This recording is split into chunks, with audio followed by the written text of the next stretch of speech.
देखिए इस बाइक का करंट गुम होने के बाद करंट लाने में इतना प्रॉब्लम हुआ कि क्या ही आप लोगों को बताया। छोटू बाइक फैन खजौली से, और ये मेरे पास है होंडा SP 125।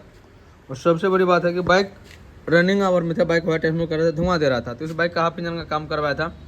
अब ये बाइक टोचन होकर के हमारे पास आया है। बाइक इंजन का काम होने के बाद बाइक में ऐसा प्रॉब्लम है कि बाइक दोबारा से स्टार्ट ही नहीं हुआ। और स्टार्ट नहीं होने का रीज़न है, चलिए आप लोग के साथ डिटेल में शेयर कर रहे हैं। सबसे फर्स्ट इस बाइक में यहाँ पे देखिए इग्निशन ऑफ करके ऑन करें, फ्यूल नहीं आ रहा है, इसके अंदर करंट भी नहीं आ रहा है। सबसे बड़ी समस्या ये है, देखिए यहाँ पे किक दबा रहे हैं, देखिए करंट बिल्कुल भी नहीं आ रहा है, करंट इसका गुम है। तीसरा मेथड, यहाँ पे सेल्फ स्विच को पुशअप करें, रिले से कट का नॉइज आ रहा है, देख रहे हैं कट का रिले से नॉइज आ रहा है, इंजन मूव नहीं कर रहा है। साथ ही इंजन का जो काम किया है इसका यहाँ पे देखिए किक के अंदर बिल्कुल भी कंप्रेसर नहीं है भाई, देखिए किक इजी वे में नीचे चला जा रहा है भाई। अब तो यहाँ पे देखना ये है भाई इसका पिस्टन में प्रॉब्लम है, रिंग के अंदर प्रॉब्लम है, या फिर बल्ब फिटिंग में प्रॉब्लम है, टाइपर टाइट है। सबसे फर्स्ट किक प्रॉपर वर्क नहीं कर रहा, किक ऑटोमेटिकली नीचे चला जा रहा है। जबकि इंजन का काम हो तो भाई किक टाइट होना चाहिए, कंप्रेसर टाइट रहना चाहिए, लेकिन कंप्रेसर टाइट नहीं है। समझते हैं इसके अंदर OBD भी लगाएंगे तो ऑल सेंसर ओपन किया था, तो यहाँ पे कई सेंसर का फॉल्ट दिखाएगा। तो सबसे पहले तो इसका किक को यहाँ पे टेस्टिंग करते हैं। किक इसका ढीला है, देखिए फ्यूज बॉक्स को हमने ओपन करके टेस्टिंग किया तो इसका 20 एम्पियर का फ्यूज बार बार कट रहा था। और 20 एम्पियर का फ्यूज कटता है तब जब बाइक का ICM शॉर्ट रहता है। फिलहाल एक बार हमने नया फ्यूज डाले, इधर से वायर भी देखिए काट फूट करके टेस्टिंग किया है। तो अब यहाँ पे देखिए सेल्फ स्विच को पुशअप करें, सेल्फ रिले से कट का साउंड आ रहा है। इसमें दूसरा फ्यूज आएगा, ये टेस्टिंग करने के लिए डाल दिए हैं। बाकी एक काम हमारा हो जाए तो इस टाइप का फ्यूज इसके अंदर ऐड करेंगे। तो अभी चलिए यहाँ पे AC जिस तो पहले स्टार्ट नहीं हो रहा है, तो स्टार्ट करने के लिए पहले चलिए मैग्नेट कवर को ओपन करते हैं। इस बाइक का देखिए यहाँ पे मैग्नेट कवर को ओपन कर लिए, उसके साथ साथ मैग्नेट कवर तो आप देख लें ओपन कर लिए, उसके साथ साथ बाइक का टाइपर कवर को ओपन किया। टाइपर इतना टाइट था कि बाइक में कंप्रेसर नहीं मिल रहा था, टाइपर को हमने थोड़ा थोड़ा ढीला किया है, तो अब बाइक में तो कंप्रेसर आ गया है। टाइपर काफ़ी ज़्यादा टाइट था। उसके साथ साथ यहाँ पे लगा एक नीचे में फ्यूल टैंक के नीचे बिंक एंगल सेंसर, जो कि बाइक गिरने के बाद लेफ्ट या राइट साइड गिर जाता है तो उस टाइम आपको bike automatically current cut off हो जाएगा, बाइक बंद हो जाएगा, जिसके लिए यहाँ पे दिया जाता है बैंक एंगल सेंसर। और ये सभी BS6 बाइक या फिर स्कूटी है, सब में दिया जाता है बैंक एंगल सेंसर, जो कि बाइक लेफ्ट या राइट गिरेगा तो बाइक ऑटोमेटिकली बंद हो जाती है। यहाँ पे हमने बैंक एंगल सेंसर का सॉकेट सेट कर दिया। हो सकता है बैंक एंगल सेंसर शॉर्ट रहेगा तो भी करंट नहीं आएगा, बैंक एंगल सेंसर सेट कर दिए फिर भी यहाँ पे करंट नहीं आ रहा है। और सबसे बड़ी बात है कि भाई डिस्प्ले के ऊपर चेक इंजन लाइट यानी कि माल फंक्शन लाइट ब्लिंक कर रहा है। तो बाइक को हमने OBD लगा के स्कैन किया है। सबसे फर्स्ट जो हमारा फॉल्ट कोड आया, देखिए यहाँ पे कितना सारा फॉल्ट कोड है, टोटल 4 फॉल्ट कोड है यहाँ पे। एक से देखिए, सबसे फर्स्ट में है क्रैंक शाफ्ट पोजीशन सेंसर, यानी कि जो इस बाइक का क्रैंक शाफ्ट पोजीशन सेंसर है वो इसका शॉर्ट हो गया, जिसको हम लोग नॉर्मली बोले तो हॉल सेंसर लगा है मैग्नेट के अंदर। हो सकता है हॉल सेंसर शॉर्ट कर गया होगा, जिसका फॉल्ट कोड आ रहा है crank shaft position sensor. Fault code है हम देखिए P0335। दूसरा please reference vehicle service manual P1001। तीसरा फॉल्ट कोड फिर से है P0335 crank shaft position sensor, यानी कि 2 फॉल्ट है, एक फॉल्ट का 2 बार आ गया इसका, नहीं मतलब 2 मेन फॉल्ट है। Please refresh vehicle service manual, जिसका P001 जो है ये फॉल्ट कोड आ जाता है बैंक एंगल सेंसर का। जो बैंक एंगल सेंसर का हमने सॉकेट ओपन किया है उसका ये फॉल्ट दिखा रहा है। दूसरा है हमारा क्रैंक शाफ्ट पोजीशन सेंसर या फिर हॉल सेंसर बोलिए। देखिए ये हमारा मैग्नेट ओपन हो गया। और सर्विस टाइम आप लोग इसको क्लीन नहीं करवाते हैं, इस सब का ये नतीजा है, जिसके अंदर काफ़ी ज़्यादा डस्ट जमा हुआ है। सर्विस टाइम भाई इसको ओपन करके जरूर से क्लीन करवाएं। और यहाँ पे देखिए, और ये मैग्नेट बाहर निकालने के लिए ना SP 125 का जो हमारा हीरो होंडा स्प्लेंडर जो ओल्ड मॉडल था वही मैग्नेट कूलर आपको परफेक्ट आ जाएगा SP 125 का मैग्नेट बाहर निकालने के लिए। अभी चलिए हम एक बार हॉल सेंसर को टेस्टिंग करते हैं। तो अभी हॉल सेंसर टेस्टिंग करने से पहले इसको तो पहले अच्छा से डस्ट को साफ करना पड़ेगा एयर गन की मदद से।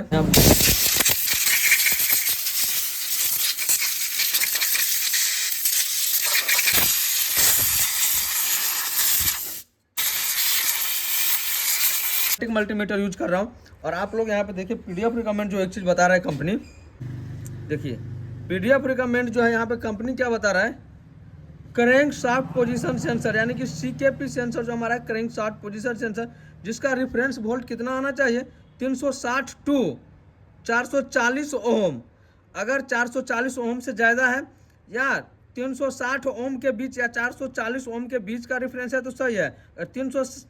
360 ओम से कम रेफरेंस आ रहा है या 440 से ऊपर जा रहा है तो उस टाइम आपको समझ जाना है कि हॉल सेंसर खराब है, यानी कि सीकेपी सेंसर खराब है।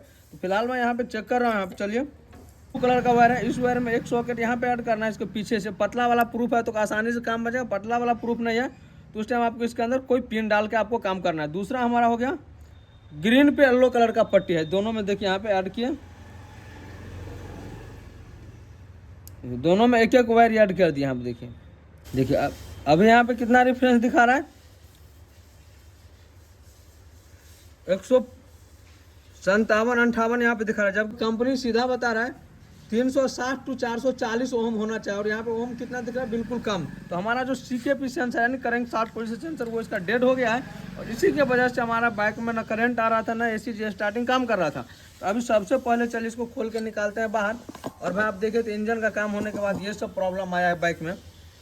फिलहाल चालू बाइक को इंजन का काम हुआ है, उसके बाद बाइक बंद हो गया है, असेंबली ही नया डलेगा, एसी स्टार्टर असेंबल नया डलेगा। कई बार होता है ना कि सीकेपी सेंसर नहीं भी मिल पाता है। पहले चलिए एक बार हम सीकेपी सेंसर को खोल के निकालते हैं बाहर। सो गाइस ये देखिए हमारा सीकेपी सेंसर खोल के आ गया बाहर। यही है सीकेपी सेंसर यानी कि करंट 60 पोजीशन सेंसर, जो कि मैग्नेट एसी स्टार्टर के पीछे लगा हुआ था, एसी स्टार्टर जनरेटर के पीछे। और ये जो हमारा सीकेपी सेंसर, इन तीनों पॉइंट हैं, इन तीनों पॉइंट का अलग अलग काम है, यानी कि तीनों पॉइंट का एक ही काम है। तीनों पॉइंट अलग अलग मोमेंट के, नॉर्थ पोल साउथ पोल इन सब के लिए दिया गया है। मैग्नेट के ऊपर भी डिटेल लिखा हुआ है। डिटेल वीडियो चाहिए या फिर तीनों पॉइंट के ऊपर डिटेल वीडियो चाहिए तो आप एक बार कमेंट कीजिए। बहुत ऐसे एक्टिवा के अंदर देखे हुए कि 4 पोल रहता है, फिलहाल 3 पोल का तो हमारे पास अभी अवेलेबल नहीं है, बट ये 4 पोल का सीकेपी सेंसर अवेलेबल है। येलो वाला जो मल्टीमीटर है इससे परफेक्ट आपका ये जो है hall sensor CKP sensor SP125 का, इसका सेटिंग टेस्टिंग हो जाएगा। टेस्टिंग करने के लिए 2000 ओम पे आपको सेटिंग करना है। और जो कंपनी रिकमेंड जो पीडीएफ में बता रहे हैं यहाँ पे देखिए 2000 ओम पे मल्टीमीटर को सेटिंग किया। यहाँ पे देखिए पुराने वाले में कुछ भी यहाँ पे नहीं दिखा रहा है, चाहे वायर को लेफ्ट राइट कुछ भी कर देखिए 0 आ रहा है। बस ब्रांड न्यू आर्मेचर यानी एसी स्टार्टर असेंबल है, इसके साथ ही ये लगा हुआ है यहाँ पे सीकेपी सेंसर यानी करंट 60 पोजीशन सेंसर या सीकेपी सेंसर यहाँ पे लगा हुआ है, जिसको हम लोग हॉल सेंसर बोलते हैं। और हॉल सेंसर में यहाँ पे अब टेस्टिंग कैसे करना है तो यहाँ पे देख लीजिए, ग्रीन पे येलो कलर का पट्टी है और दूसरा हो गया आपको प्रॉपर ब्लू कलर का वायर। इन दोनों टर्मिनल में आपको एक एक कुछ इस तरह का आपको पिन ऐड करना है। देखिए एक पिन हम यहाँ पे ऐड कर दिए और दूसरा यहाँ पे ऐड कर दिए, क्योंकि मल्टीमीटर का प्रूफ तो इसके अंदर आएगा नहीं। दोनों में एक एक वायर ऐड किया। अब चलिए आपको मैं लाइव प्रूफ यहाँ पे टेस्टिंग करके दिखा रहा हूँ। ग्रीन कलर का वायर ये हमारा ग्राउंड हो जाता है तो एक वायर आपको इधर ऐड करना है ब्लैक वाले में, रेड वाले को ब्लू पे जो येलो कलर का पट्टी है इसमें यहाँ पे ऐड करना है। देखिए सॉकेट इसका आगे पीछे हो रहा है। देखिए अब ब्लू कलर का वायर है उसमें आपको रेड कलर का मल्टीमीटर का प्रूफ देना है और ब्लू पे येलो कलर का जो पट्टी है उसमें आपको ब्लैक कलर का टर्मिनल। देखिए वायर एक दूसरे से टच हो रहा है। 400 ओम आ रहा है तो 440 से ऊपर जा रहा है या फिर 340 से नीचे आ रहा है तो उस टाइम आपको समझ जाना है सीकेपी सेंसर आपका शॉर्ट हो गया। फिलहाल यहाँ पे देखिए सीकेपी सेंसर हमारा ब्रांड न्यू परफेक्ट है, या रेजिस्टेंस हमारा 400 आ रहा है। तो चलिए फटाफट से सेटिंग करते हैं, उसके बाद दिखाएंगे करंट आ रहा है या नहीं, क्योंकि जब तक भाई सीकेपी सेंसर का परफेक्ट रीडिंग नहीं मिलेगा, यानी पिकअप कॉइल जब तक वर्क नहीं करेगा तब तक ईसीएम को सिग्नल नहीं मिलेगा कि भाई एक छोटा लापरवाही से ऑल कॉइल इसका शॉर्ट हो गया है। देखिए इस बाइक का करंट गुम होने के बाद करंट लाने में इतना प्रॉब्लम हुआ कि क्या ही आप लोगों को बताए। और अभी देखिए डिस्प्ले के ऊपर कोई भी चेक इंजन लाइट यानी कि माल फंक्शन लाइट वर्क नहीं कर रहा है। हमने ओबीडी लगाकर दोबारा से स्कैन किया तो अब इसका सीकेपी सेंसर का फॉल्ट नहीं आ रहा है। और उसके साथ साथ इस बाइक का चालू आवर में बाइक दिया था इंजन का काम होने के लिए, बट इंजन का काम होने के बाद दोबारा बाइक स्टार्ट नहीं हुआ। उसके बाद इसका ईसीएम जल गया, पता नहीं भाई ईसीएम कैसे जला, क्योंकि पहले फ्यूल पंप भी वर्क नहीं कर रहा था, करंट भी नहीं आ रहा था। तब जाके इसके अंदर ईसीएम हमने नया इंस्टॉल किया, ब्रांड न्यू ईसीएम लगा हुआ है, जो कि ईसीएम का कोड ये देख लीजिए यहाँ पे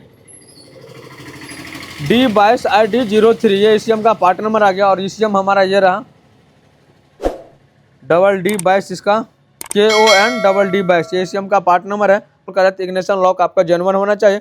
और साथ ही ईसीएम बार बार अगर आपके बाइक में उड़ रहा है तो उस टाइम आप ACG स्टार्टर किट असेंबल नया डालें। तो अभी इस बाइक के अंदर ईसीएम ब्रांड न्यू लगा है, साथ ही इसका ACG starter kit brand new install किया। तो ईसीएम का प्राइस का बात कर ले तो अभी देखिए ईसीएम आया है 5954 रुपया का, इसके अंदर ECU लगा है। और कस्टमर काफ़ी दुख हो रहा है भाई, कस्टमर पैसा देगा मैकेनिक पैसा देगा, क्योंकि ऑलरेडी ये धक्का लगा करके किसी दूसरे शॉप से हमारे वर्कशॉप पे बाइक आया था। Brand new ACG starter kit assemble डाले, जिसका मैग्नेट पुराना था, बाकी हॉल सेंटर आर्मेचर असेंबल हमने नया डाले, जिसका प्राइस आया है 3663 रुपये। दोनों पार्ट नया डालने के बाद इसका वायरिंग का थोड़ा बहुत काम था, एक एक फ्यूज हमने चेकअप किए, रिले टेस्टिंग किया, अब जाके बाइक के अंदर कोई भी फॉल्ट कोड नहीं आ रहा है। और साथ ही अब जैसे सेल्फ दबा रहे थे अब यहाँ पे करंट आ रहा है, देखिए अब बाइक स्टार्ट भी हो रहा है, करंट भी आ रहा है परफेक्ट। अब यहाँ पे लाइव प्रूफ देख लीजिए, देखिए करंट आ रहा है, पहले आप देखिए करंट नहीं आ रहा था, अब वह बाइक के अंदर करंट परफेक्ट आ रहा है, देखिए करंट हमारा परफेक्ट आ रहा है, बाइक भी स्टार्ट हो रहा है। तो कभी भी अचानक आपके बाइक में करंट गुम हो गया, जबकि इस बाइक में यहाँ पे जो लगा है बैंक एंगल सेंसर का हमने सॉकेट सेट कर दिए तो भी करंट नहीं आया था। उसके साथ साथ इग्निशन कॉइल हमने नया डाल दिया तो भी करंट नहीं आया था। उसके बाद इस बाइक में जो फॉल्ट आ रहा था हॉल सेंसर नया, आर्मेचर असेंबल नया डाले, बाइक में ऑलरेडी यहाँ पे करंट आ गया। अब बाइक हमारा परफेक्ट स्टार्ट भी हो रहा है, एक सेल्फ में बाइक का स्टार्ट हो गया, डिस्प्ले के ऊपर कोई भी फॉल्ट भी नहीं आ रहा है। तो अगर आप लोग भी इंजन का काम करते हैं तो सबसे पहले बाइक के अंदर दोनों बैटरी का टर्मिनल सेट कर दीजिए ताकि वायरिंग के अंदर करंट ना रहे। उसके बाद ही बाइक का इंजन ओपन कीजिए, क्योंकि स्टार्ट बाइक का इंजन खोला, इंजन बांधने के बाद दोबारा बाइक में करंट गुम हो गया, ACG स्टार्टर जो आर्मेचर असेंबल है ये जल गया, उसके साथ साथ ECM उड़ गया। आप लोग क्या कहना चाहते हैं, बाकी इस बाइक के लिए आप लोग क्या कहना चाहते हैं, एक बार हमें कमेंट करके जरूर से बताइए। भाई ये जो ECM अभी इस बाइक में हमने नया डाले हैं और ACG स्टार्टर नया डाले हैं, इन दोनों का पैसा कौन देगा? मैकेनिक को देना चाहिए या फिर कस्टमर को देना चाहिए। बट मैं एक छोटा सा हिंट दे रहा हूँ, इसमें ना मैकेनिक का गलती है ना कस्टमर का गलती है। इलेक्ट्रॉनिक सामान है, कभी भी खराब हो सकता है, बट कस्टमर प्रेशर डाल रहा है कि भाई ये प्राइस जाएगा मैकेनिक को, क्योंकि हमने चालू बाइक दिए थे मैकेनिक को, इंजन बांधने में उसका प्रॉब्लम आया, जो भी आया जिससे बाइक खराब हो गया। तब आप ही लोग कमेंट करके बताइए इन दोनों में पैसा किसका जाना चाहिए, मैकेनिक का या फिर कस्टमर का? आप लोग फटाफट से कमेंट कीजिए और वीडियो अपने दोस्त के साथ जरूर से शेयर कर दीजिएगा। Thanks for watching, take care.